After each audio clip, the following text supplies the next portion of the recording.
I think I'm pregnant.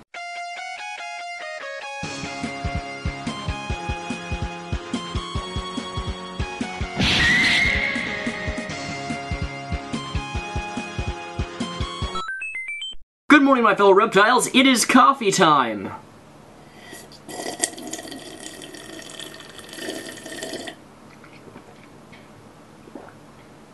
I just love it when I slurp like that. People hate it, that's why I do it, so because you hate it, I have to do it. Have you ever woken up, like, during the night, like 11, 12, 1, 2, 3, 4, 5 in the morning, and you're just like, you wake up and you're like, food! I need food! That's what I did last night, and I've been eating like mad. That's probably because I didn't eat over the past 3 days I was at PAX. I didn't eat for almost 3 days straight because I was so busy cosplaying and filming.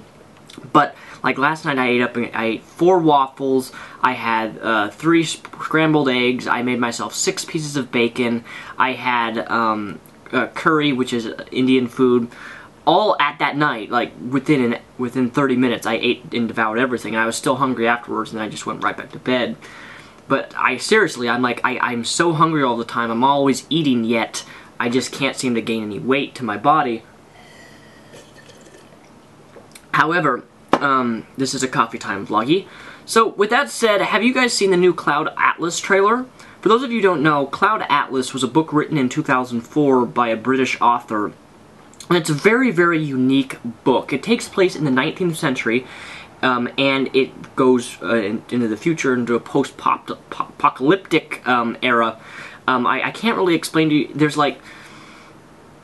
Just watch the trailer and maybe you'll understand what I'm trying to say. This is the Cloud Atlas sextet? I doubt there's more than a handful of copies in all of North America. But I know it. I know it. That's it. The music from my dream. There are whole movements I wrote imagining us meeting again and again in different lives, in different ages. I can't explain it, but I knew when I opened that door, A powerful deja vu ran through my bones. I heard it in a dream. I was in a nightmarish cafe, and the waitresses, they all had the same face. No reason to hide. I know you are Sonmi 451.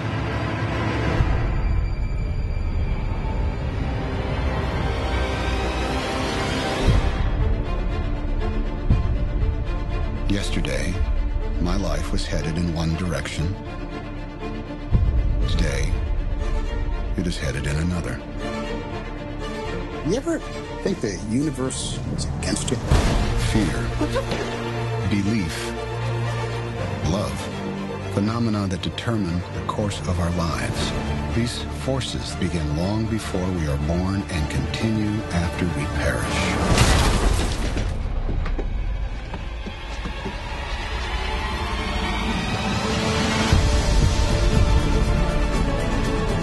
Our lives are not our own.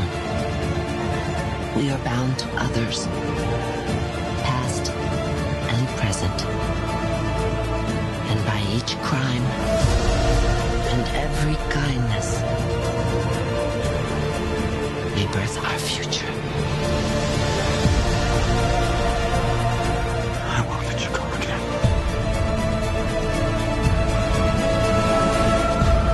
I believe there is another world waiting for us, a better world. And I'll be waiting for you there.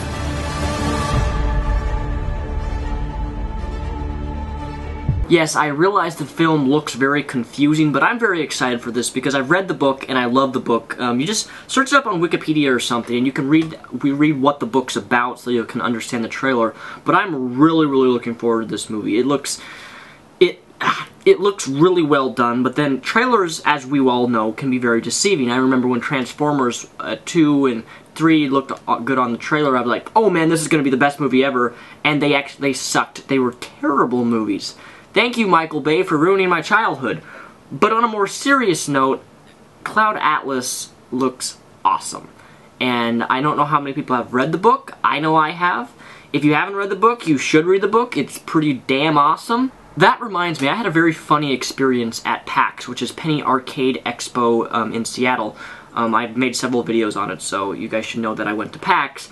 But I went cosplaying as Deadpool, right? And on the second day, I commonly had people come up to me and say, "Hi, Spider-Man," because they knew I was Deadpool, and they know that Deadpool doesn't like being compared to Spider-Man, because they're kind of... Spider-Man and Deadpool are always fighting.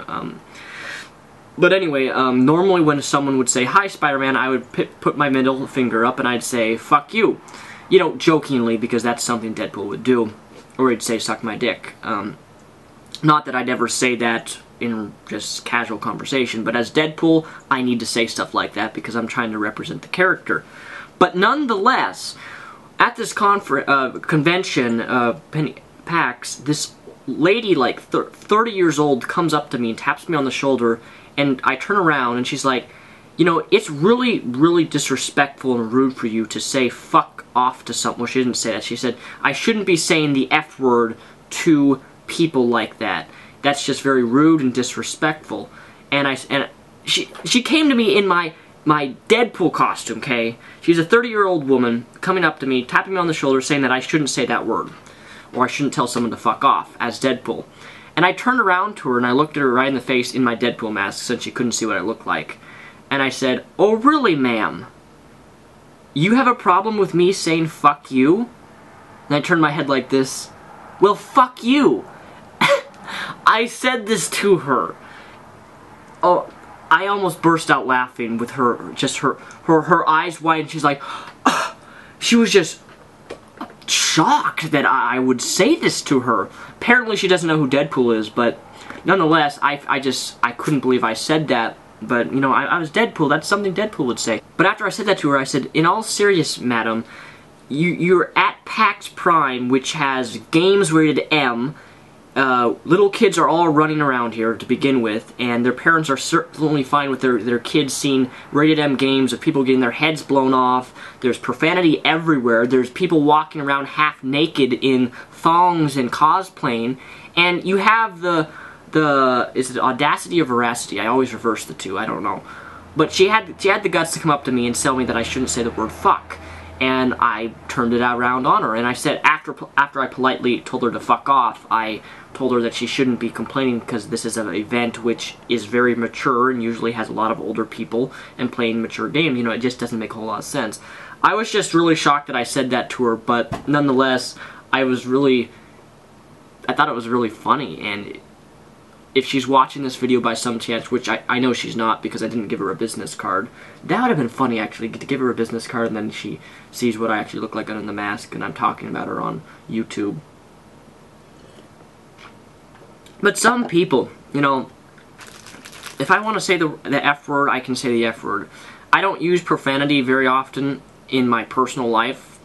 I usually only use profanity when I'm really mad. Either I hit my funny bone or hurt myself, or I'm super excited.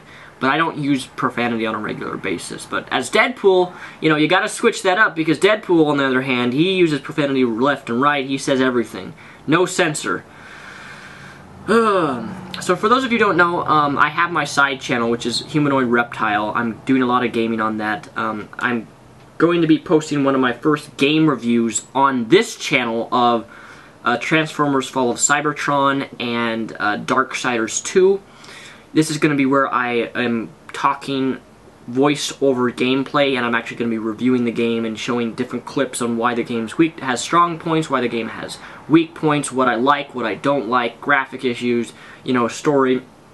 Because this channel of mine, it's variety. I do things, everything I talk about, everything on here. Gaming, movies, games, comics, occasionally a religion, not that much as I used to, but nonetheless, my channel's variety, and I always want to switch things up, so therefore I'm going to bring game reviews, legitimate game reviews, to my main channel, but on my side channel I'm actually playing the entire game, because a lot of people play games for like 10 or 15 minutes, and then they make a whole review about it.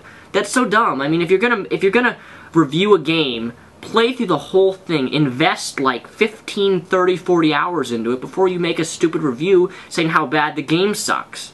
I mean, I've seen game companies do this, and it just annoys the living hell out of me when they give a game a low rating. I also did a Counter-Strike tournament and I won a couple shirts and some stuff. I was the only white Caucasian at PAX in the Counter-Strike Global Offensive. The only white Caucasian out of 16. I was against all Asians and I lost by 1 damn kill. 1 damn kill! Meaning that if I had gotten that kill, we would have tied and I would have won a $150 Corsair keyboard. Which really sucked, but I didn't. Those Asians, you guys are way too good at video games. Even I played video games all the time, so... And you guys have amazing skill. I don't know what it is. Like, StarCraft 2, you guys always pwn my ass in StarCraft 2. Why? How do you get so good at StarCraft 2? Teach me your ways, Asian people. Also, I'm really pissed off with Steam and Origin, or not Steam, I'm pissed off with EA Origin, and I'm going to be making a video on my side channel, actually I may do it on this channel, I don't know, discussing why I like Steam better than Origin. Origin sucks. Let me tell you, Origin, it drives me insane. I logged on to Origin the other day and it says, you need to delete 30 people off your friends list, and I'm like, why? Because EA Origin has a friend list cap of 100, so that means I had to delete real people who I game with off my friends list because I had over 100 friends. That's stupid. I mean, my Steam, I got a gazillion friends on there. There's no friend cap limit on Steam. That's one reason why Steam's better than EA, but it's just, it annoys the living crap out of me. But I don't know, I think this finishes up coffee time. Thanks for watching this video. I met a lot of awesome people at PAX. I just really wish I could actually meet friends that live locally at PAX, and, you know, like local people, and I could hang out with people, because I live in Renton, Washington, which is really close to Seattle, but I don't know a lot of local people in Seattle who are into video games or comics or much less YouTube. But I'm really just looking for people locally who I can hang out with, but I met a few people locally at Seattle, but we'll see if that ever goes anywhere. So, with that said, I'm Mr. Repzion, also known as Daniel Solzbach here on YouTube. I love this coffee mug, and you've been repinated in one of my coffee times. So thanks for watching. Peace, the rep out.